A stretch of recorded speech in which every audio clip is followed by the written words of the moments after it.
नारायण कवच का वर्णन। नारायण कवच का आश्रय लेकर देवों ने दैत्यों का नाश किया और स्वर्ग का राज्य फिर से प्राप्त कर लिया। विश्वरूप का मातृगृह दैत्य कुल में था। वे सभी में ब्रह्मनिष्ठा रखते थे। राक्षस में भी वे ईश्वर के स्वरूप का साक्षात्कार करते थे। उनका अभेद भाव सिद्ध हो गया था, अतः वे यज्ञ में दैत्यों को भी आहुति देते थे। सभी में मैं है, इस मैं को व्यापक बनाओ। मैं को संकुचित करोगे तो दुखी होगे। विश्वरूप की ब्रह्मनिष्ठा इतनी तो सिद्ध हुई थी कि वे राक्षस में भी परब्रह्म का दर्शन कर लेते थे।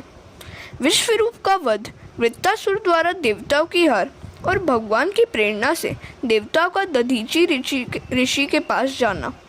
उनका मातृगृह असुर कुल में होने के कारण विश्वरूप चोरी छिपे असुरों को यज्ञ का भाग देते थे। इंद्र को यह बात उचित न लगी। इससे इंद्र आदि देवों की ब्रह्म भावना सिद्ध न हुई। दैत्यों को यज्ञ भाव देने के लिए मना करने पर भी गुरु मानते नहीं थे, अतः इंद्र ने विश्वरूप का मस्तक काट दिया।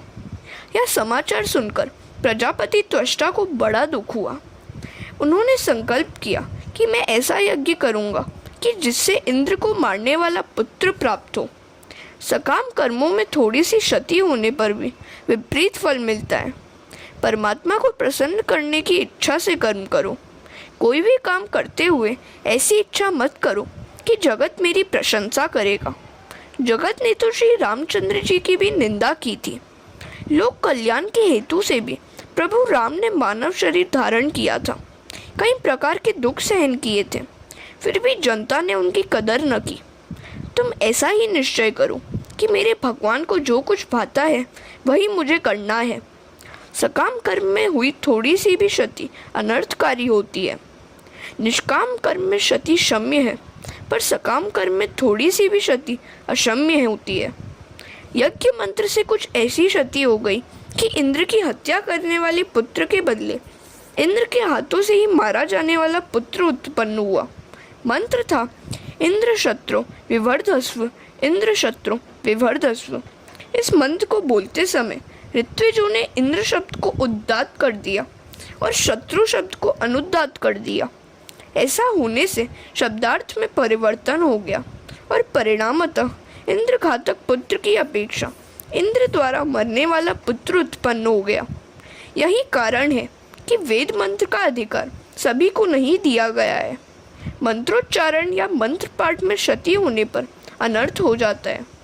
केवल सात्विक विद्वान ब्राह्मण ही वेद का शुद्ध पाठ कर सकता है। भागवत में कर्म की निंदा की गई है। भागवत शास्त्र में केवल भक्ति की ही महिमा हो और कर्म को गौण माना गया हो, ऐसी बात नहीं है। हाँ, सकाम कर्म को गौण माना गया है। कर्म करते समय एक ही हेतु होना चाहिए, वह यह है कि ठाकुर जी को प्रसन्न करना। यज्ञ कुंड में से वृत्तासुर उत्पन्न हुआ। वह देवों को सताने लगा। देवों के सभी अस्त्र शस्त्र उसके सामने प्रभावहीन सिद्ध हुए। घबराहट के मारे देव परमात्मा की शरण में गए और परमात्मा से प्रार्थना करने लगे। हरे कृष्णा।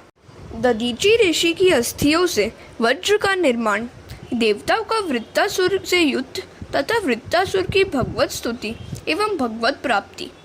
परमात्मा ने देवों से कहा, यदि दधीची ऋषि की अस्थियों से वज्र बना सको तो उस वज्र से वृत्रासुर मारा जा सकेगा।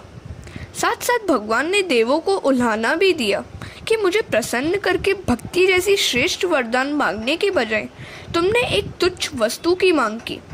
प्रभु ने अपना दिव्य तेज वज्र में निहित किया।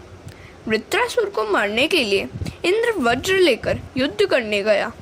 त्रासदायक वृत्ति भी वृत्तासुर है। वृत्ति अंतर्मुख हो जाए तभी जीव को ईश्वर का मिलन हो सकता है। किसी भी अवस्था में ईश्वर से विभक्त मत हो। वृत्ति की बहिर्मुखता दुखद है, त्रासदायक है। यह तो देवों को भी त्रास देती है। मन को स्थिर रखना है तो आंखों को भी एक ही स्थान में स्थिर करो। वृत्ति के बहिर्मुख होने पर कथा में या मंदिर में दर्शन करने में आनंद नहीं मिल पाता। बहिर्मुख वृत्ति को ज्ञान रूपी वज्र से नष्ट कर दो। ज्ञान प्रधान बल है। इसके सहारे विषय वृत्तियों को, आवरण वृत्तियों को, वृत्तासुर को मारो। तभी इंद्रियों के अधिष्ठाता देवों को शांति मिलेगी। भागवत में पहले चरित्र कहा जाता है और उपसंहार में सिद्धांत कहा जाता है। ब्रह्मनिष्ठा ऐसी अचल होनी चाहिए कि अन्य विषयों में रमने का मन ही न हो। मनुष्य विषयों में आनंद खोजता है, इसलिए वह मिलता नहीं है। प्रभु के भजन में वज्र सी अटल निष्ठा रखो।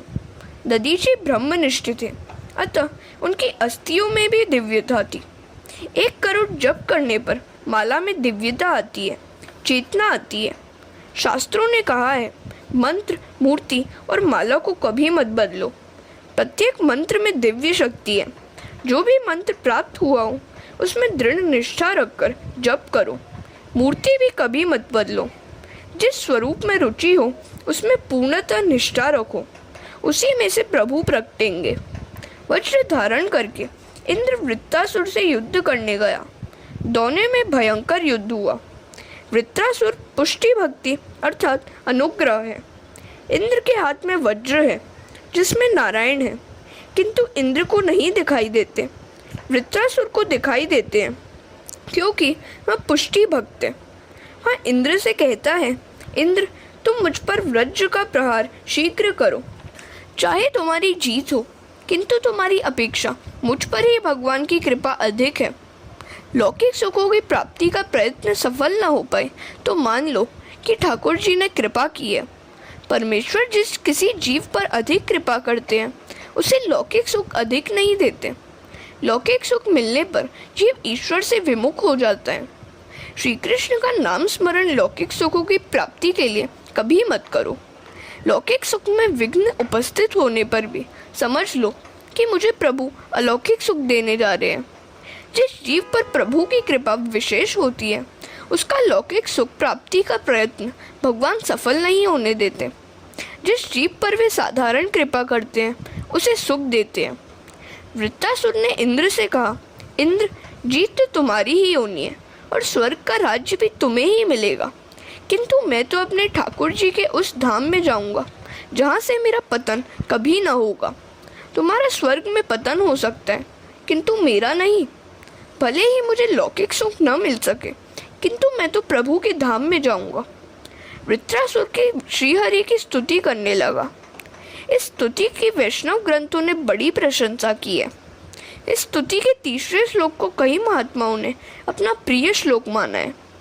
प्रभु आप मुझे पर ऐसी कृपा करें कि जिससे आपके चरण कमलों के सेवकों की अनन्य भाव से सेवा करने के अवसर मुझे अगले जन्म में भी प्राप्त हो सके। प्राण वल्लभ, मेरा मन आपके मंगलमय गुणों का स्मरण करता रहे, मेरी वाणी आपका गुणगान करती रहे, मेरा शरीर आपकी सेवा में संलग्न रहे। हे भगवान, आपको छोड़कर तो मुझे स्वर्ग, ब्रह्मलोक, भूमंडल, रसातल, योग सिद्धि और यहाँ तक कि मोक्ष की भी इच्छा नहीं है। आपकी अनुपस्थिति में इन सबका मैं क्या करूं? आपको छोड़कर मुझे कुछ भी नहीं चाहिए। हे कमल नयन, आपके दर्शन के लिए मेरा मन उसी प्रकार व्याकुल है कि जिस प्रकार पंख के बिना पंछी के बच्चे अपनी माता की राह ताकते हैं या भूखे बछड़े दूध पीने के लिए अपनी गौ माता की प्रतीक्षा करते हैं या विरहिणी पत्नी अपने परदेशवासी पति से मिलने के लिए उत्कंठित रहती है। प्रभु मिलन की आतुरता कितनी उत्कट होनी चाहिए, यह इन दृष्टांतों के द्वारा बताया गया है। प्रभु, मुझे भक्ति की इच्छा नहीं है। अपने कर्मों के फलस्वरूप मुझे जन्म मृत्यु के चक्र में बार बार फंसना पड़े तो उसकी भी मुझे परवाह नहीं है, किंतु मैं जहाँ जाऊँ, जिस किसी भी योनि में जन्मूँ, वहाँ मुझे भगवान के प्रिय भक्तजनों की मैत्री मिलती रहे। भगवान, मैं मात्र इतना ही चाहता हूँ कि आपकी माया के कारण मेरा शरीर, घर, स्त्री, पुत्र आदि में आसक्त मनुष्यों से कहीं भी किसी भी प्रकार का मेरा संबंध न हो पाए। दीन होकर शरण में जाने पर जीव को प्रभु अपनाते हैं। हरे कृष्णा। वृत्रासुर कितना दीन था। वह कहता है कि मैं भगवान की सेवा करने के लिए तो अपात्र हूँ, अतः भगवान के दासों के दास की भी सेवा करूँगा। मैं भगवान के सेवक वैष्णवों की सेवा करूँगा। मैंने सभी इंद्रियों को भक्ति रस का दान किया। मेरी वाणी कृष्ण कीर्तन करे, मेरे कान आपकी कथा सुने। वैराग के बिना भक्ति दृढ़ नहीं हो पाती। भक्ति भोग के लिए मत करो, भक्ति तो भगवान के लिए ही की जाती है। दूसरा श्लोक वैराग्य का है। वृत्रासुर भक्ति द्वारा इंद्र का राज्य या मोक्ष पाने की अभिलाषा नहीं करता। भगवान ने वृत्रासुर से पूछा कि वैष्णवों की सेवा करके तुझे कुछ मांगना है क्या? तो उसने उत्तर दिया कि मुझे स्वर्ग तो क्या, ब्रह्मलोक के राज्य की भी इच्छा नहीं है। भोग भक्ति में बाधक है। आजकल तो शिक्षा ही ऐसी दी जा रही है कि जिससे विषय वासना बढ़ती जा रही है और विषय वासना बढ़ने के कारण जीवन भी बिगड़ता जा रहा है। वृत्रासुर कहता है कि मेरी तो कोई इच्छा नहीं है, मैं तो आपकी सेवा करना चाहता हूँ, आपके ही उपयोग में आना चाहता हूँ। पहले श्लोक में वृत्रासुर की शरणागति है और दूसरे श्लोक से उसका वैराग्य प्रकट होता है। ज्ञानी शरणागति के 3 भेद मानते हैं। नाथ, मैं आपका हूँ। परमात्मा द्वारा अपनाए जाने पर जीव मानता है कि ठाकुर जी मेरे हैं, भगवान मेरे हैं। ऐसे भाव के उदय होने पर अनुभव होता है कि जगत में अब और कुछ भी नहीं है। ज्ञान और वैराग्य के बढ़ने पर सब कुछ भगवान में ही लगता है। मेरापन चला जाता है, अहम ब्रह्मास्मि की प्रतीति होने लगती है। जगत में उसके लिए भगवान के सिवा और कुछ भी नहीं रह जाता। मैं नहीं रह पाता, वह मैं ईश्वर में विलीन हो जाता है। वैष्णव के बिना शरणागति दृढ़ नहीं हो सकती। तीसरे श्लोक में प्रार्थना की गई है कि हे प्रभु, आपके दर्शन के हेतु मुझे आतुर बनाए। परमात्मा पूर्ण प्रेम मांगते हैं, पर जीव उन्हें पूर्ण प्रेम नहीं देता, अतः उनको वह भाता नहीं है। जीव अपना प्रेम देता है स्त्री पुत्र आदि को। अतः वृत्रासुर कहता है कि मेरी तो एक ही इच्छा है कि आपके दर्शनों के लिए मैं आतुर बनूं। चौथे श्लोक में वृत्रासुर ने सत्संग की अभिलाषा व्यक्त की है।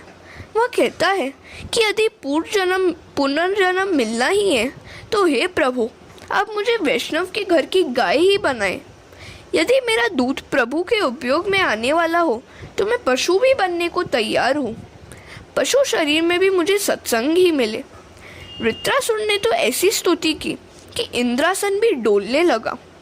भक्ति भगवान को परतंत्र बना देती है, अर्थात भक्ति भगवान को भक्त के वश में कर देती है।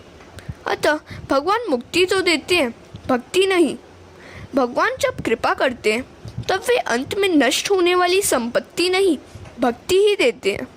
भगवान मुक्ति तो शीघ्र दे भी देते हैं, पर भक्ति नहीं, क्योंकि यदि भगवान भक्ति दे दे तो उन्हें भक्त का सेवक भी बनना पड़ जाता है। भक्ति स्वतंत्र परमात्मा को प्रेम के बंधन से बांध देती है। स्तुति के समाप्त होने पर इंद्र ने वृत्रासुर का वध किया। वृत्रासुर के शरीर में से निकला हुआ तेज भगवत शरीर में विलीन हो गया। भगवान ने वृत्रासुर का उद्धार किया। छठे स्कंद में पुष्टि लीला का वर्णन है। भगवान ने वृत्रासुर को पुष्टि भक्ति प्रदान की, अर्थात उस पर कृपा की। परीक्षित ने पूछा, ऐसे महान भक्त होने पर भी वृत्रासुर को राक्षस योनि में क्यों जन्म लेना पड़ा? उसे ऐसी तीव्र हरि भक्ति कैसे प्राप्त हुई? उसका पूर्व वृत्तांत क्या है? हरे कृष्णा। वृत्रासुर का पूर्व चरित्र एवं चित्रकेतु का वृत्तांत सुखदेव जी वर्णन करते हैं। राजन सुनो, वृत्रासुर अपने पूर्व जन्म में चित्रकेतु नामक राजा था। उसकी रानी का नाम था कृतद्युति। उसकी संतान नहीं थी। यहाँ शब्दार्थ नहीं, लक्ष्यार्थ से काम लेना चाहिए। जो चित्र विचित्र कल्पनाएं किया करता है वही चित्रकेतु है। बुद्धि ही कृतद्युति है। मन अनेक विषयों का विचार करता है। उसी विषयाकार स्थिति में चित्रकेतु का जन्म होता है। मन में जमे हुए बाहर के चित्र ही भजन में विघ्नकर्ता हो जाते हैं। एक बार राजा चित्रकेतु के घर अंगिरा ऋषि पधारे। राजा ने उनसे पुत्र मांगा।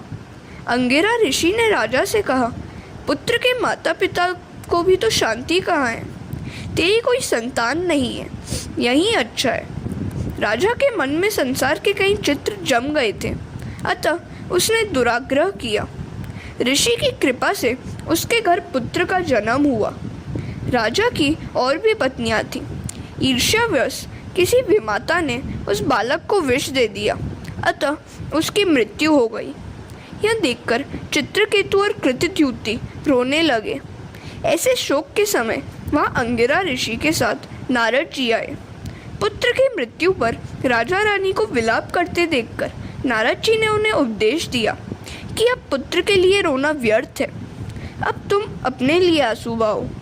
वह पुत्र जहाँ गया है वहाँ से वापस नहीं आएगा। 4 प्रकार के पुत्र 4 प्रकार के बताए गए हैं। शत्रु पुत्र, पूर्व जन्म का कोई वैरी ही सताने के लिए पुत्र रूप से आता है। ऋणानुबंधी, पूर्व जन्म का ऋणदाता अपना बकाया वसूल करने के लिए पुत्र रूप में आता है। उदासीन पुत्र, जब तक वह अविवाहित होता है तब तक वह माता पिता के साथ रहता है। माता पिता से न तो कुछ लेता है और न उन्हें कुछ देता है। ऐसा पुत्र विवाहित होने पर माता पिता से पृथक हो जाता है। माता पिता की यह इच्छा रहती है कि पुत्र का विवाह होने पर उसके 4 हाथ होंगे और वह उनकी सेवा करेगा, पर यह सोचते समय वह यह भूल जाता है कि 4 हाथ होने के साथ साथ 4 पग भी तो हो जाते हैं। विवाह के बाद मनुष्य अधिकतर पशुवत जीवन ही जीता है। सेवक पुत्र, पूर्व जन्म में किसी ने सेवा पाई होगी, अतः वह इस जन्म में सेवा करने हेतु पुत्र रूप से सेवा करता है। हम किसी की सेवा न करें पर दूसरे लोग हमारी सेवा अवश्य करें, ऐसी आशा करना निरर्थक है। स्कंद पुराण में पुंडलीक का चरित्र है। पुत्र को माता पिता की सेवा किस प्रकार करनी चाहिए, इसका यहाँ उत्तम दृष्टांत है। पुंडलीक के दर्शन करने के लिए भगवान स्वयं पधारे थे। वह भगवान के दर्शन करने नहीं गया था। पुंडलीक माता पिता की हमेशा सेवा करता था। वह माता पिता को ही सर्वस्व मानता था। माता पिता की ऐसी सेवा से भगवान ने प्रसन्न होकर दर्शन दिए। जब भगवान द्वार पर आए तब पुंडलीक तो माता पिता की सेवा में लीन था। वह तो बेचारा गरीब था। उसकी एक छोटी सी कुटिया थी, अंदर बैठने के लिए स्थान तक न था। भगवान बाहर ही खड़े खड़े पुंडलीक की प्रतीक्षा करने लगे। माता पिता की सेवा में व्यस्त पुंडलीक ने भगवान से कहा, माता पिता की सेवा के फलस्वरूप आप मुझे मिले हैं, अतः मुझे उनकी सेवा प्रथम करनी है। और उसने एक ईंट फेंकते हुए भगवान से कहा, मैं जब तक माता पिता की सेवा पूरी न कर लूँ तब तक आप इसी पर खड़े रहिए। भगवान साक्षात प्रकट हुए, फिर भी पुंडलीक ने माता पिता की सेवा का कार्य अधूरा न छोड़ा। भगवान ईंट पर खड़े रहे। ईंट से वीट बना और उसका नाम पड़ा विठोबा। खड़े खड़े भगवान जब थक गए तो उन्होंने एक हाथ अपनी कटी पर रख लिया। आज भी पंढरपुर में ये वैसे ही मुद्रा में खड़े हुए हैं। पुंडलीक ने उन्हें जिस तरह खड़े रहने को कहा था वैसे ही वे आज भी खड़े हुए हैं। कटी पर हाथ रखकर वे बताते हैं कि मेरे पास आने के लिए, मेरा आसरा लेने वाले के लिए संसार मात्र इतना, कटी तक की ऊंचाई जितना गहरा है। भगवान पांडुरंग की स्तुति का स्तोत्र श्रीमद् शंकराचार्य ने इस प्रकार रचा है।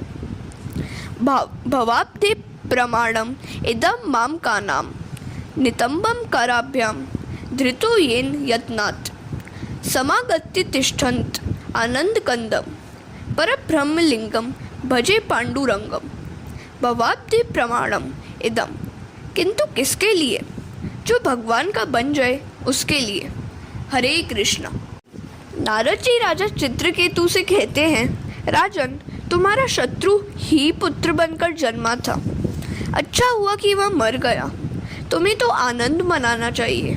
घर, धन, पत्नी, विविध ऐश्वर्य, शब्दादि विषय, राज्य, समृद्धि, सेवक, मित्रजन, रिश्तेदार आदि सभी शोक, मोह, भय और दुख के दाता हैं। ये सभी नाशवान हैं। जीव के हजारों जन्म हो गए, हो रहे हैं और होंगे।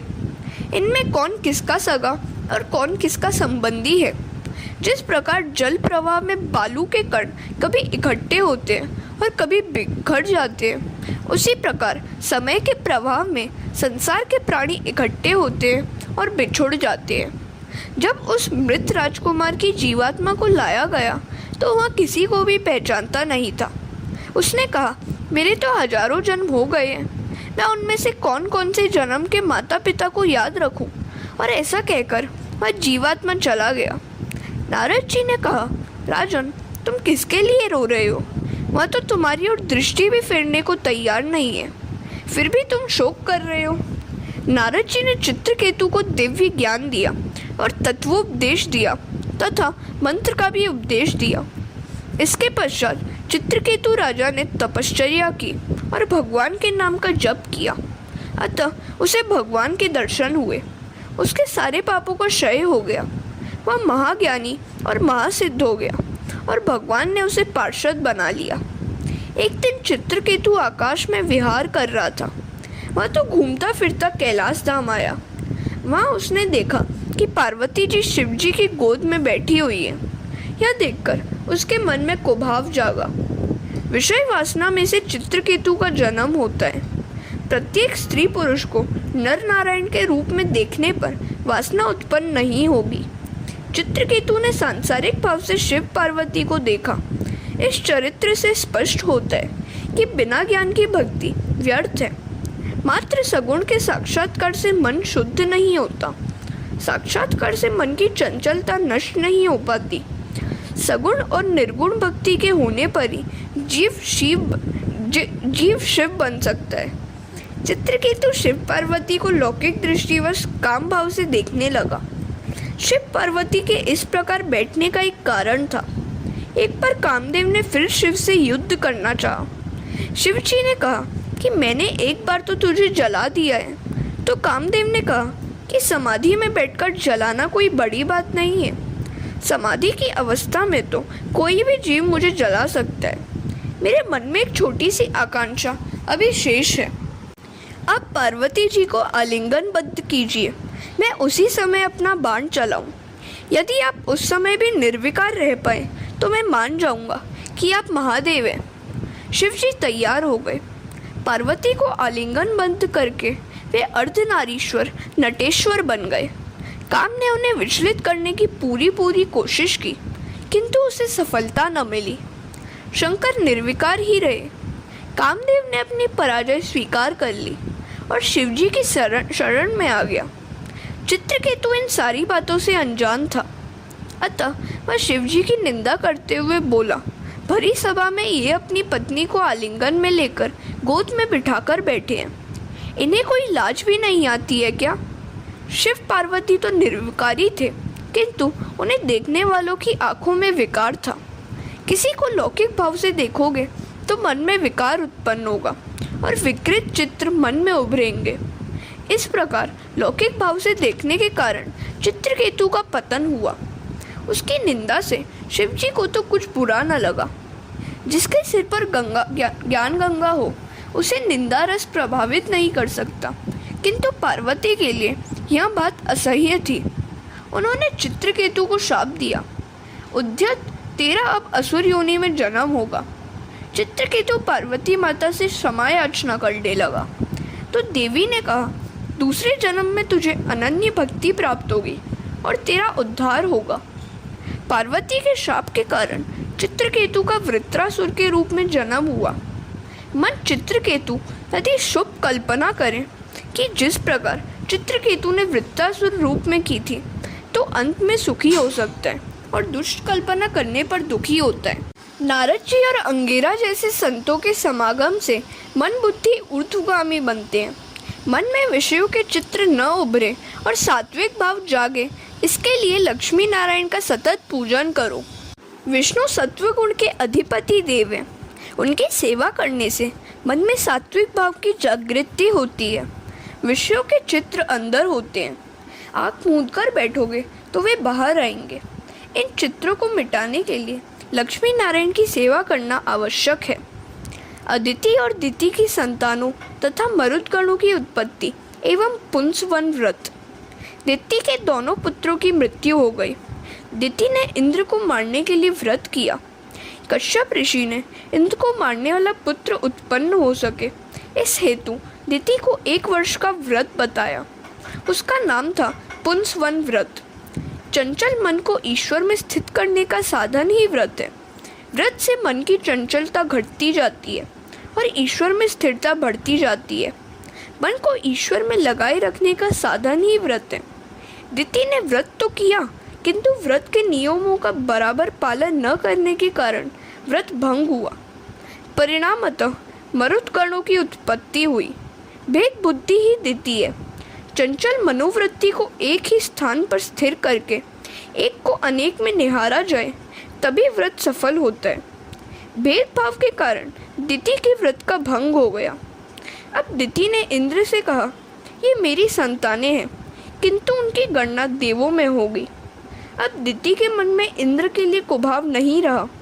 इन मरुत्कणों की उत्पत्ति का वर्णन करके स्कंद की कथा समाप्त की गई है। श्री कृष्ण गोविंद हरे मुरारे, हे नाथ नारायण वासुदेव, हरे कृष्ण। षष्ठ स्कंद समाप्त।